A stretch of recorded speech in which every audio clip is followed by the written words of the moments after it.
You're listening to the I Love You Keep Going podcast with George Haas. For more information, please visit our website at www.mettagroup.org. That's www.mettagroup.org. So welcome, everybody. This is I Love You Keep Going. It is January 18th, 2024, 7:35 p.m. Pacific Standard Time. And I thought I would talk a little bit about authenticity tonight. The question comes up quite a bit. What is it to be authentic? And what is it to be inauthentic? And then the conceptualization of that so that you're actually appropriately authentic. I often get the question, are you sure you don't mean just being an asshole instead of being authentic? And no, I don't mean that. And then I thought I would relate it to Dunbar's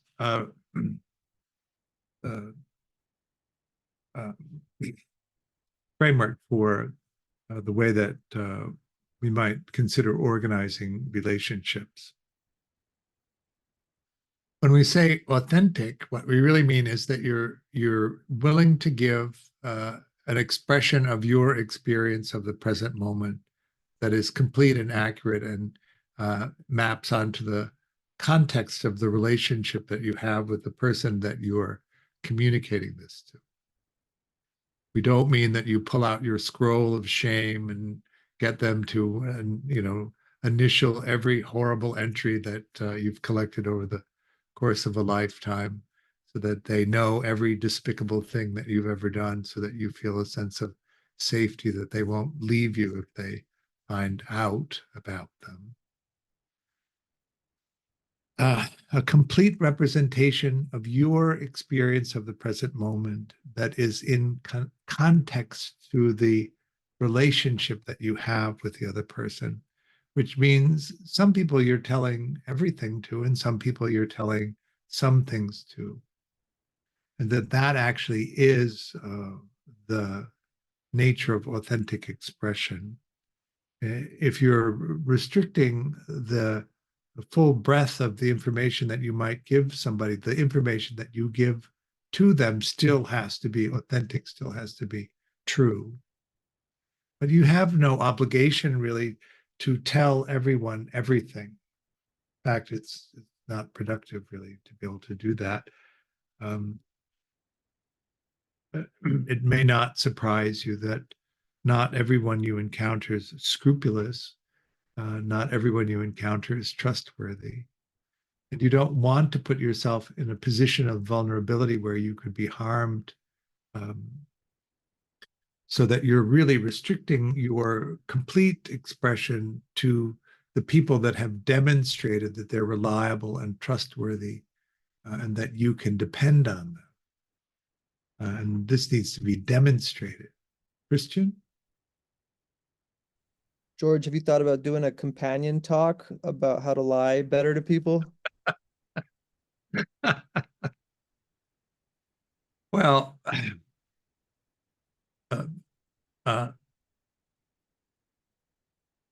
those of us who have learned to lie did so at great expense, and it was a terribly excruciating, painful, awful process of learning to do it.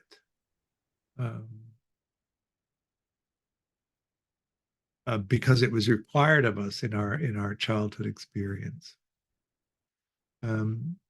Those of us who don't have a good facility at lying have never really had a need to do it. And so we didn't learn. Secure kids who are delighted in, who are encouraged to be expressive of their authentic nature, that beautiful innocence, that wonder at the world from their perspective, have never really have a need to lie, and so they don't lie very well. Those of us who were rejected, who couldn't express ourselves and anticipate a a good outcome, learn to deny the reality of our experience and form it in a way that would be acceptable to our caregivers so that we wouldn't be abandoned. Um, and it was an awful experience to do it. The problem also that comes with that, of course, is that telling the truth is associated with rejection and pain and fear of abandonment. And so it isn't such a simple thing to switch that off once we come out of childhood into adolescence and to our adult lives. And we grow up in a culture where some things are valued in some ways and some things are not. If you, for instance, if you grew up in the 50s and you were a gay kid, you learned how to lie. There was no way not to lie. And the consequences were horrific if you made a mistake in that way, most of the time. So, but there's lots of things about ourselves that could put us in a position where that would happen. I think now, for a gay kid, it might be better, but it might not be, depending on where you are and what culture you're born in, what the values are.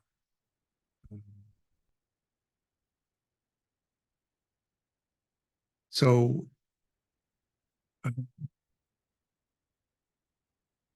when it comes to authenticity, if you're trained that the authentic experience is going to be rejection and abandonment, and it started early in life, it is a real exercise of trying to change that internal landscape so that you can begin to express yourself authentically. And it is easy to get set back in the beginning if you don't pick right in terms of who you open up to. So there's a lot of care that needs to go into this.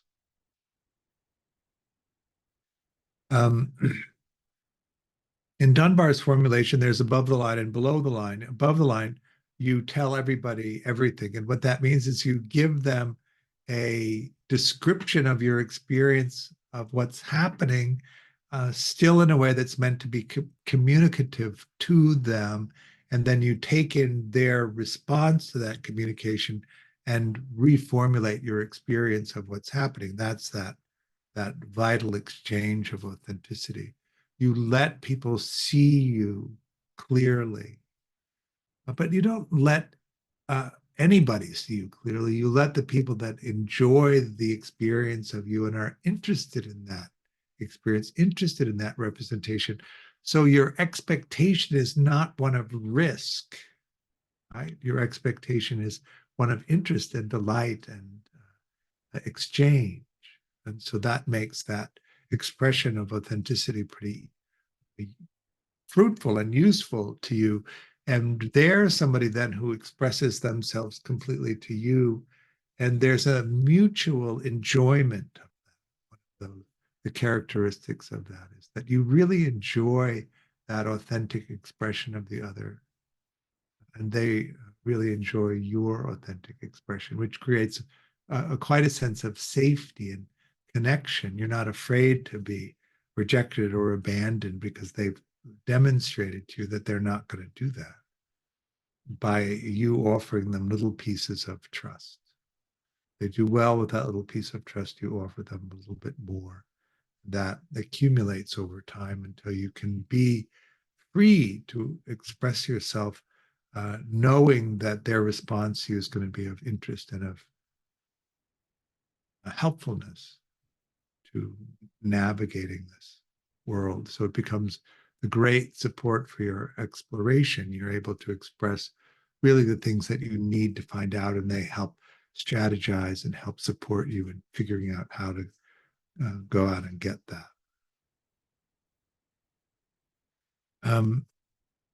In Dunbar's construction, you have A's and B's. A relationships are people that you take care of on a daily or every other day basis. B relationships on a weekly or monthly basis. People you tell everything to. The main difference between these two is in an A relationship, you commit to the needs of the relationship and you put that ahead of your individual exploration. This is a huge give in that relationship. And the other person then puts their individual exploration in the second position and attend to the needs of the relationship first. So, what that would mean, as an example, all your life you've been working toward this one thing and you get the opportunity, but it's in New York and you're living with somebody in Los Angeles.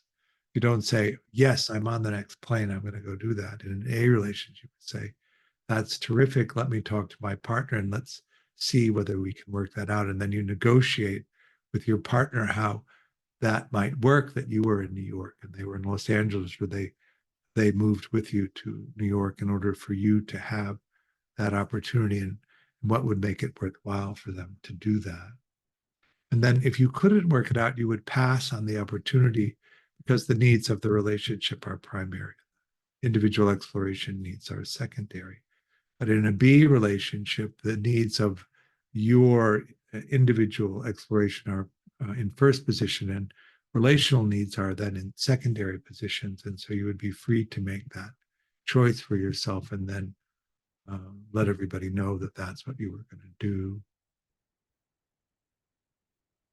In this latest iteration of his work, there are C's and D's still, but he makes a distinction between close C's and ordinary C's. Close C's are close to A's and B's, but they don't get enough, they don't receive the time, energy, and resources that would be necessary to make them a B. But you might think of it as the on deck. B's are the close C's. In his original work, it was 30 to 40 C's. And in this new iteration, it's 15 or so close C's, and then the remaining 15 or 20 more distant. D relationships are what round up the number of 150. His research was really how many faces can the brain store in terms of recognition. The new work is making a strong distinction between faces that you can recognize in 3D and faces that you can recognize in 2D. 3D faces caps at about 150, and then he adds an E category, which is 2D faces, which he taps out at about 5,000. 1,500 of which you can know some detail about, right? You know, you're going through your Facebook feed and you recognize hundreds of people that you've never actually encountered in person by their photographs. I hope those numbers are in line.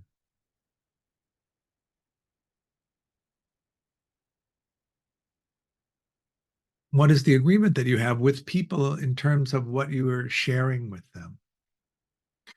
One of the things about authenticity is that when you risk exposure and risk a sense of vulnerability, and you're not sure about the level of safety that you have, you often feel a vulnerability or the sense of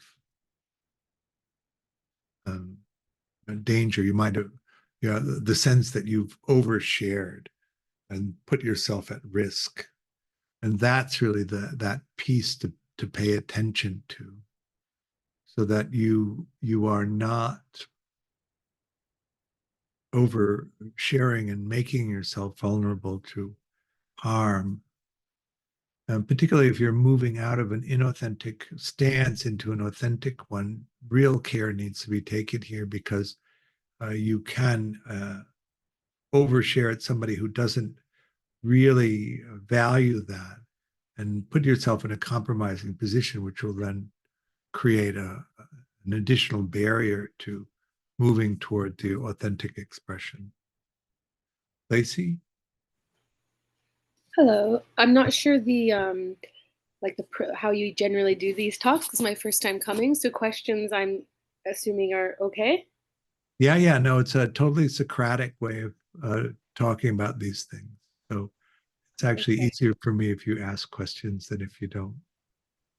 Okay. Well, what I'm noticing coming up, and just a curiosity, and I wonder if you've touched into these spaces before, but some of the meditation communities also interweave with like we space communities. I don't know if you know of like circling, authentic Right. relating, and I got heavily involved with those communities. I'm also very into attachment stuff and everything in that realm.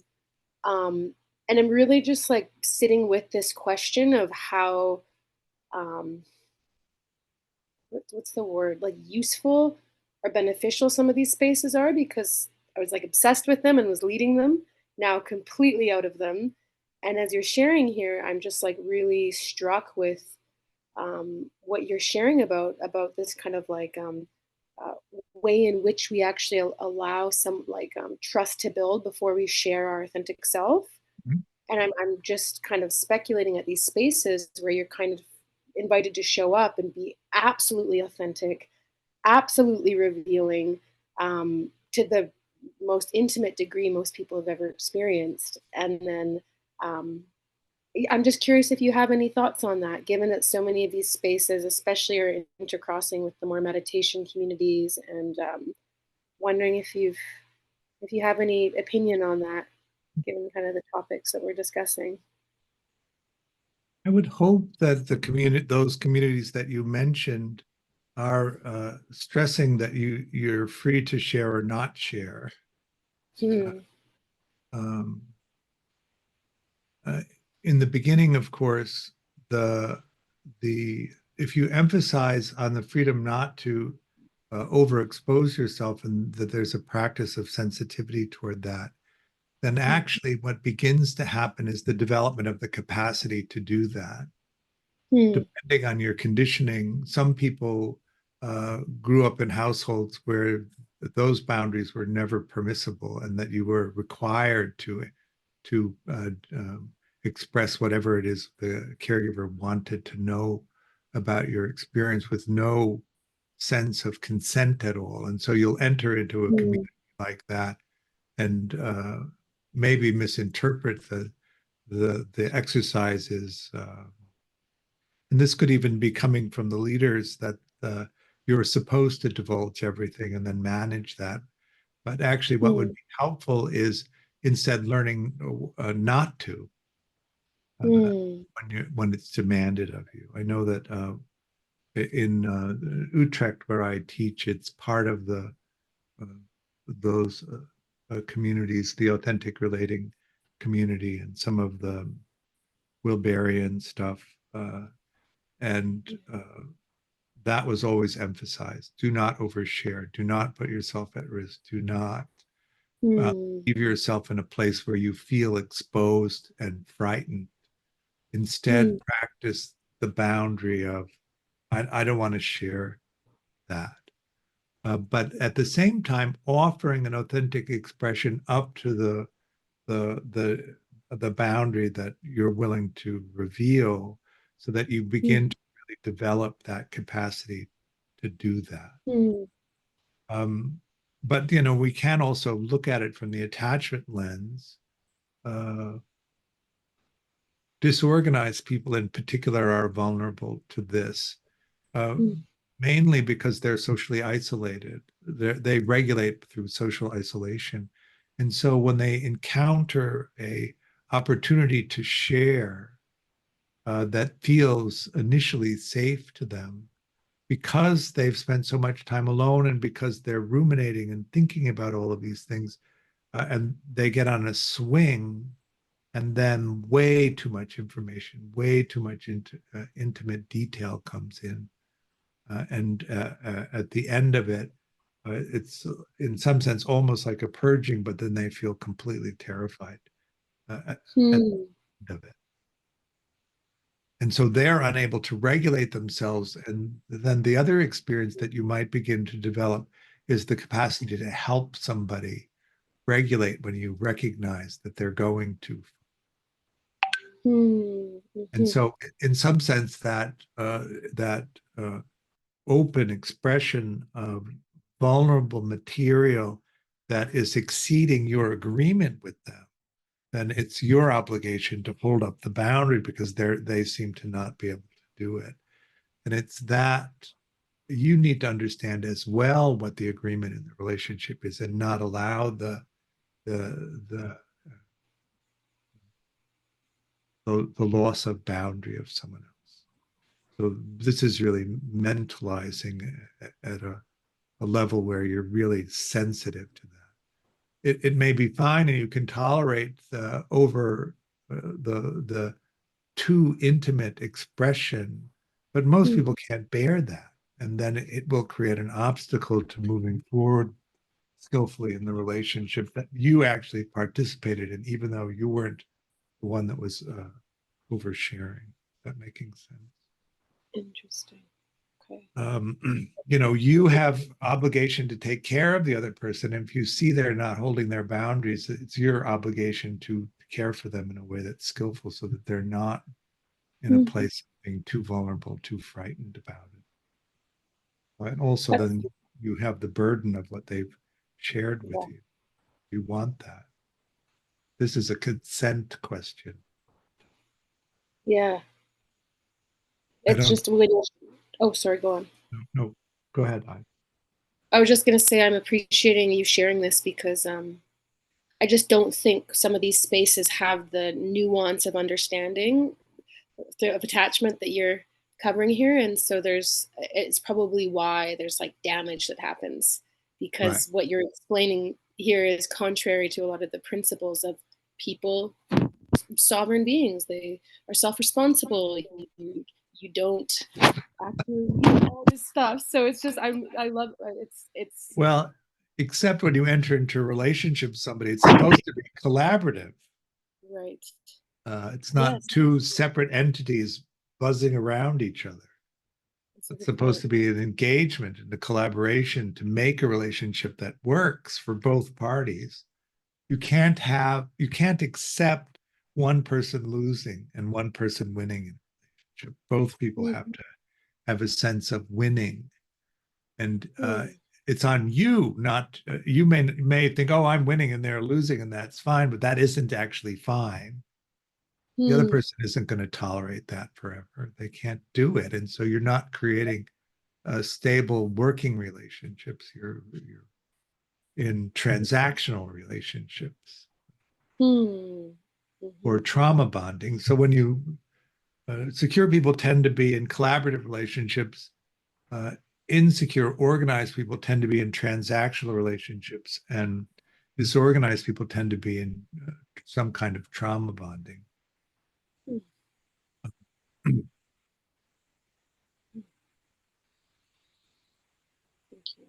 So in a collaborative relationship, you take care of the other person in the way that they need to be taken care of.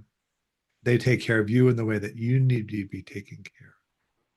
And you teach each other how to do it, which is the collaboration. You teach somebody how you need to be taken care of. Of course, if you're coming from an insecure, disorganized place, you may not know what that is because you've never had the experience of being well taken care of. And that's where the exploration piece comes in. You try things out. You try different things in terms of expressing care, and the other person receives that and really touches into whether it's working or not. And then you keep adjusting.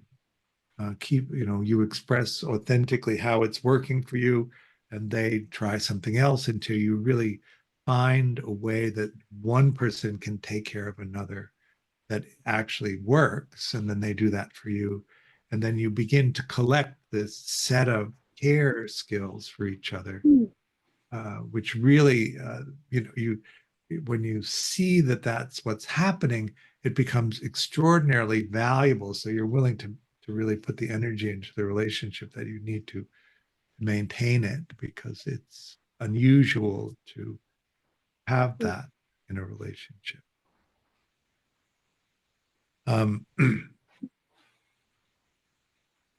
The when a lot of times in those communities, part of the issue is that people who don't have good skills in relationships are coming in, and then there's supposed to be a structured space for them to try to express themselves, but because neither person it's an often dyadic experience. Neither person knows what they're doing very well. It's easy to make mistakes, and it's hard to monitor. That we would have 50 people in the room and 25 dyads with 3 people monitoring. How are you going to do that effectively without necessarily risking? And in the group that we were in, every 5 minutes or so, somebody would yell to the whole room, "Remember not to overshare."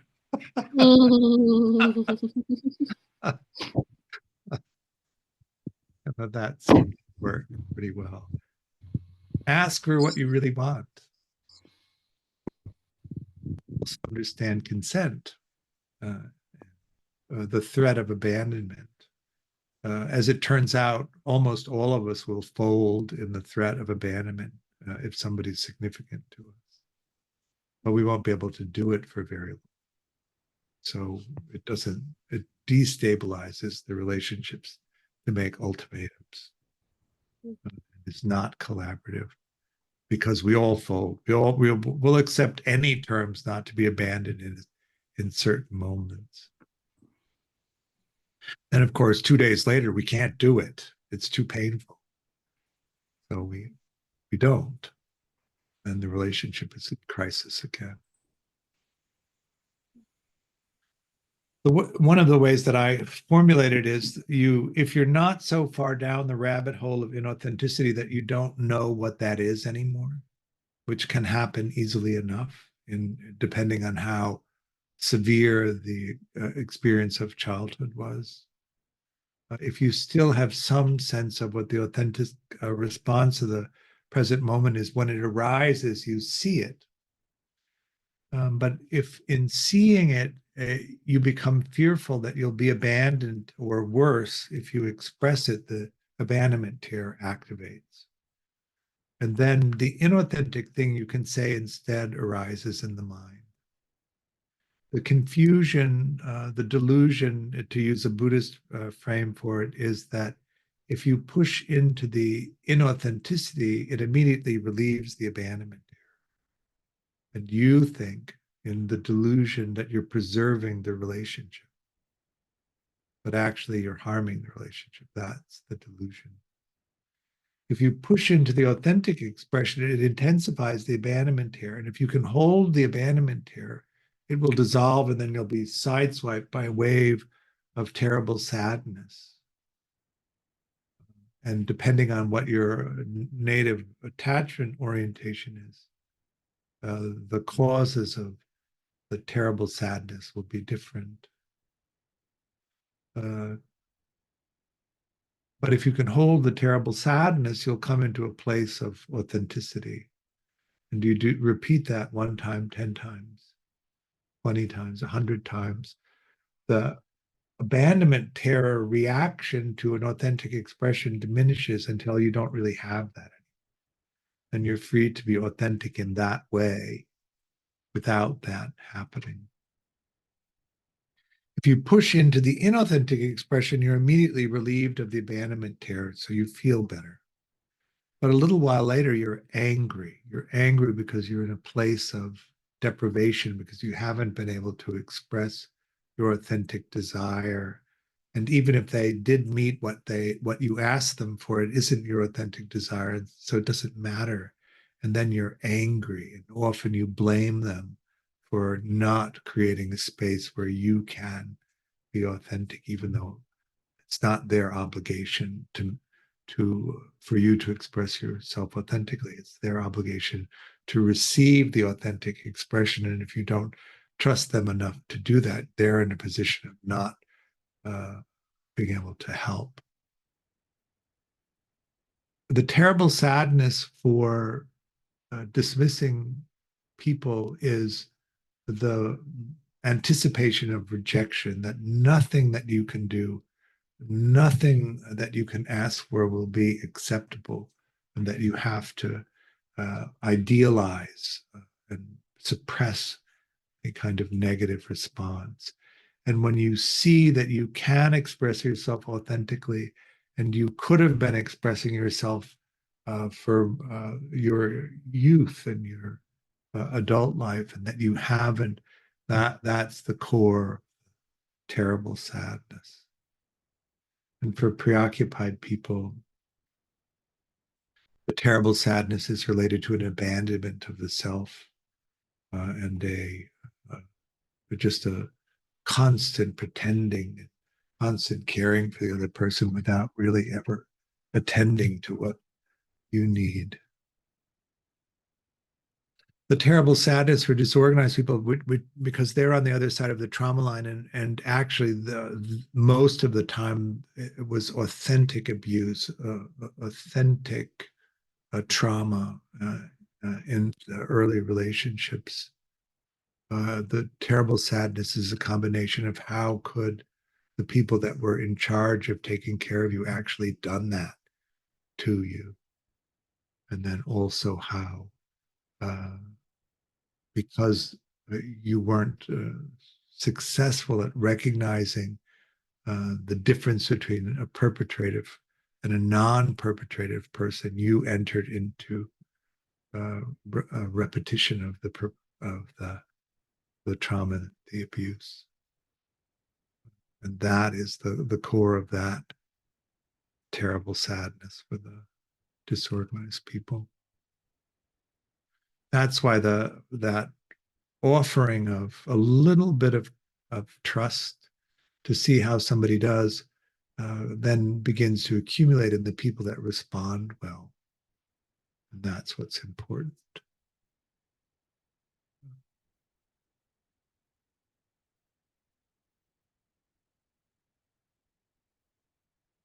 You know, we also could talk about this in terms of view. Secure people think of themselves as capable, and they think of the world as a place that will be responsive to their needs. And the reason that they think that is that in that early experience of infancy, when they were entirely dependent on somebody taking care of them, the person who showed up to take care of them was sensitively attuned to them, attentive to them, took in what their expressions were, mirrored that back, offered a sense of delight in the beingness of this infant, this child, and then took care of their needs. So that cycle of the child presenting their needs, somebody there to receive that information, interpret it appropriately, and then actually provide the care that the child needs, creates that I'm capable of getting my needs met just by expressing myself. And the world will respond and take care of me. That's that secure loop. In dismissing adults' childhood experience, which is shaped by profound neglect and often by rejection, the experience of that child is that there's nothing I can do to express myself to get my needs met. I have to be attentive to my caregiver. I have to idealize for them. I have to suppress everything that's negative. And so they learned that as a way of navigating the world. We talk about that often. We're all born autoregulators. And if somebody comes well enough that we reorient to an external regulation, then we depend on somebody else to regulate us.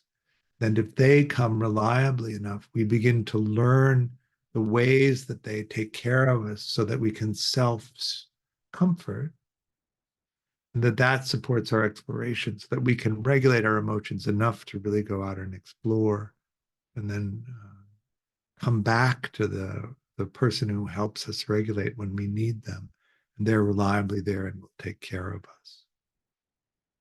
Jim?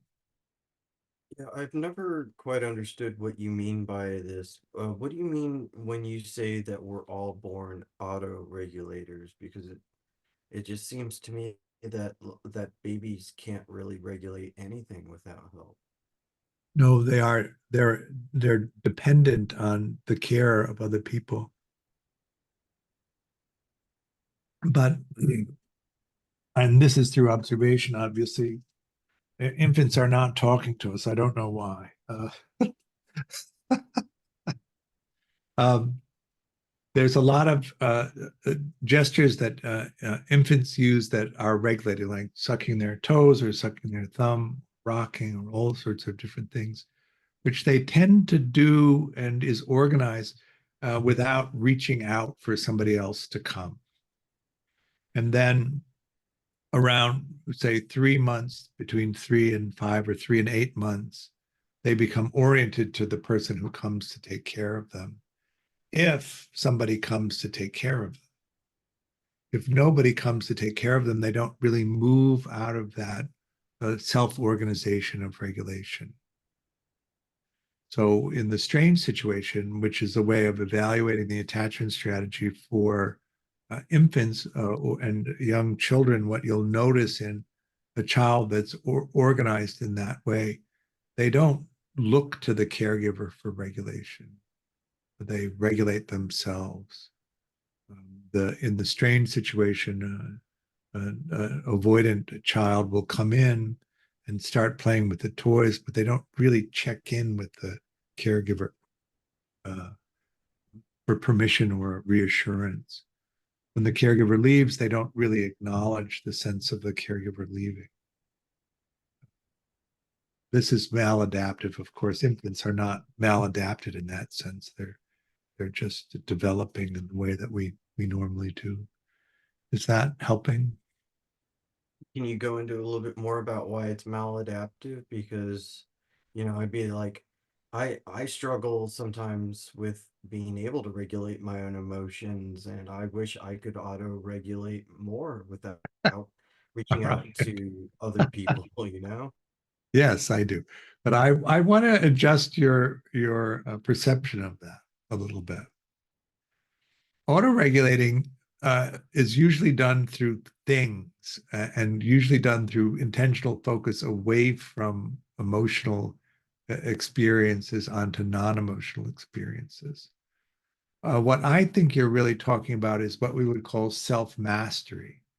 And in self-mastery, you learn strategies that are emotionally regulating that you can use yourself to support your being able to go out into the world and explore.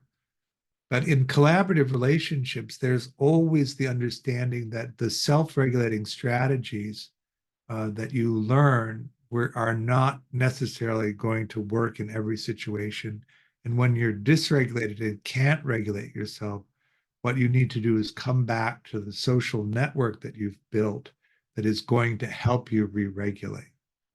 So in a collaborative model, self-mastery is both the ability to regulate yourself really well, and also the understanding that when you can't do it, you come back to a group of people who will help you re-regulate.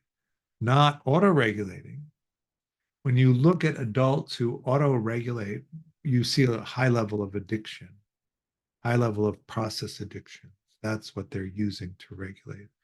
And really what we want to do is orient toward other people to help us regulate when we can't regulate ourselves.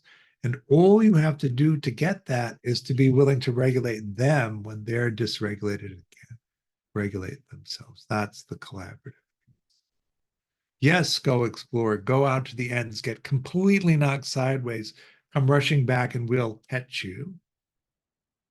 And then when we rush out and we really go for the edge of what's meaningful to us and get knocked sideways, you'll catch us.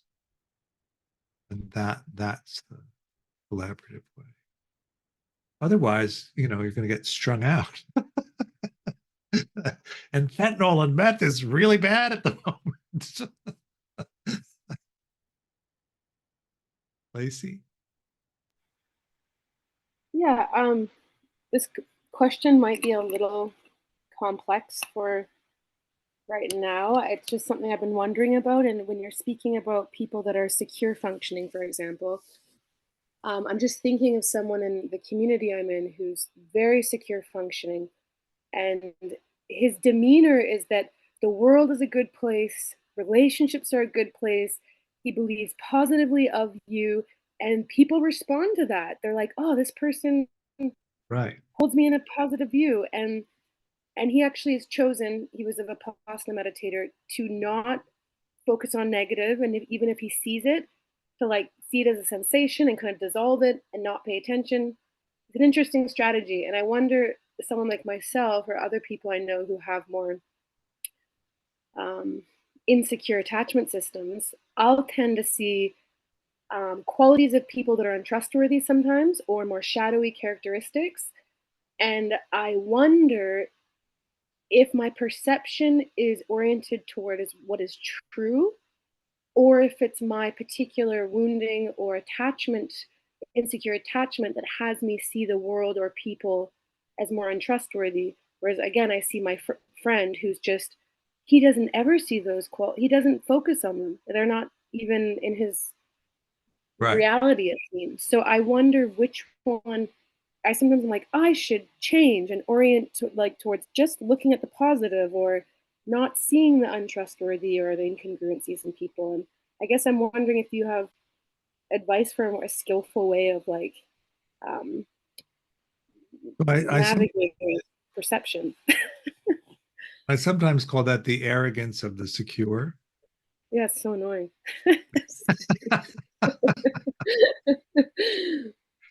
what what what they're leaving out, maybe they don't notice it, is if you're not reliable, they don't flow energy into the relationship. Hmm. And it's completely natural. There's no abruption, there's no conversation. They just you're not reliable, and they flow energy away toward reliable people. So they're self-selecting secure people who are responsive, and they won't really be in relationships with people who are not. Whereas insecure and disorganized people don't make that distinction, and so they often enter into relationships with people who are not reliable, and there's a lot of conflict around that. It takes a lot more energy to be in a secure functioning relationship than in an insecure functioning relationship. And so a lot of times we um, withdraw. Well, we don't. We are abandoned by the secure people without comment because we don't actually support the relationships well enough.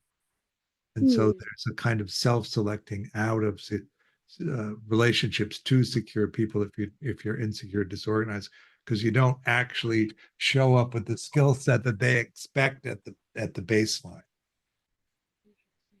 And because they're oriented to a world that's filled with people who will take care of them, they just move naturally toward those people, away from people that don't do that. So that's how that perception is, which I think of as arrogant in terms of not really seeing the distress that some people are in because of their conditioning. Um, so Think, yeah. we but I do like the view. I'm capable of getting my needs met, and the world is receptive to me and will meet my needs, is a great way to move around the world. And yes, you can move around that world. And because that's your view, that's the world that's there. And if you have the view that people are untrustworthy and dangerous and you have to be on guard, then you create a sense of yourself on guard and a sense of the world as dangerous. And you move through the same environment as if that's what it is. That's the nature of view, mind states. And so that's why the mentalizing piece is so important, so that we can really track that. And then working on developing a database that actually has the possibility of seeing the world as responsive and seeing yourself as capable. That's really what the ideal parent figure protocol is about, that aspect of it. Ah, So that okay. you Well, you know you create conceptual reality in a process that's very ordinary. You have the capacity to sense an object that can be sensed if there's contact. Consciousness of that sensing experience arises. It's evaluated for urgency. Does it need immediate attention? Does it not matter whether we get to it? Is there time for a pleasant experience? And then as each item comes up to the top of the queue, it's compared to the perceptual database. And if there's an entry that is close enough to the present moment experience, and all of that meaning of all of those previously experienced moments like that is attached, and it flips into conceptual reality. And there we are in this reality that has all of the meaning. Some of those threads go all the way back into early childhood. And then we're in that meaning. We don't actually live a life of what's happening. We live a life of what's happening means to us. And so when you change the database, you can change the way that the present moment means to you really easily, since it's not actually, it's never been what's happening. It's always been what it means to you. And if you change the meaning of it, you change reality in that sense. Sign me up. We have a level 2 starting on Friday, as it turns out. That's tomorrow, the 19th. I'll be writing you an email. 10:30 in the morning,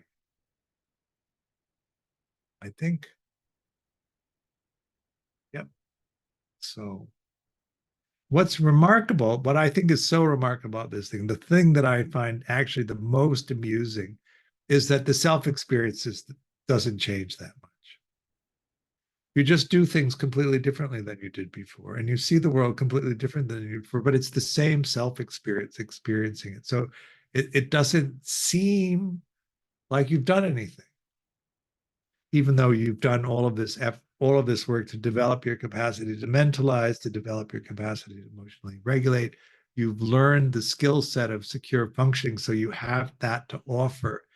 And then you've changed the database so that you've remade you don't remake what happens in the past, you remake what the past means. And there's a lot of room to change what the past means, even though it doesn't change what happened. So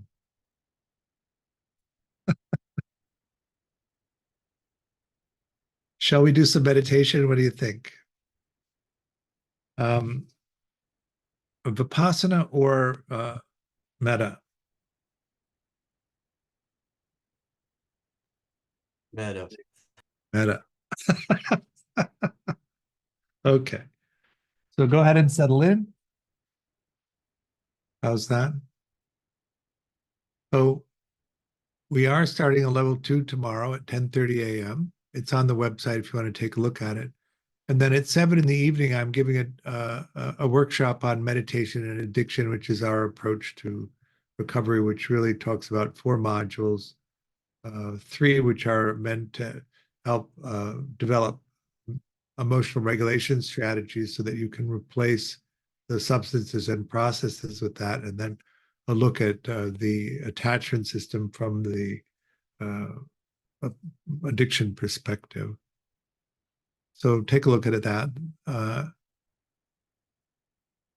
am going to do a retreat in Poland in May 11th to May 25th. So if you like to travel, and then I'm going to do a non-residential retreat in Utrecht at the end of May and the beginning of June.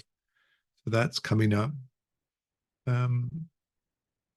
We will have in February, the last 3 Saturdays of February, a addiction intensive. So really focusing on meditation strategies for addiction. So take a look at that. I offer the teaching freely, but I do hope that if you're resourced and you can, you'll make a donation. There's a link on the website to do that. Any amount is helpful. It helps support me and also the work that Mettagroup is doing. Thank you for coming. Really appreciate your practice, and we'll see you soon, I hope. Bye now. Thank you, George. Thanks.